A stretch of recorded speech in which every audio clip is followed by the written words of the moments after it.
অষ্টম বেতন কমিশনের অনুমোদন দিয়েছে কেন্দ্রীয় মন্ত্রিসভা। বেতন কমিশনের অনুমোদন মেলায় বেজায় খুশি কেন্দ্রীয় সরকারি কর্মচারীরা।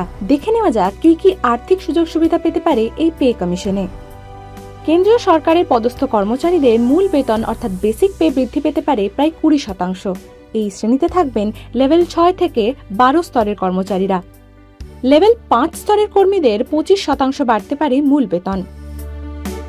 এর সঙ্গে সামঞ্জস্য রেখে বাড়ি ভাড়া, ভাতা এবং পরিবহন ভাতা বাড়তে পারে। প্রতি মাসের ন্যূনতম মূল বেতন বেড়ে দাঁড়াতে পারে 51,480 টাকা। বেতনের পাশাপাশি পাল্লা দিয়ে বৃদ্ধি পাবে তাদের পেনশনও। কেন্দ্রীয় সরকারি কর্মচারীদের পেনশন, অবসরকালীন সুযোগ সুবিধা, প্রভিডেন্ট ফান্ড এবং গ্র্যাচুইটির নিয়মে কিছু বদল করতে পারে সরকার।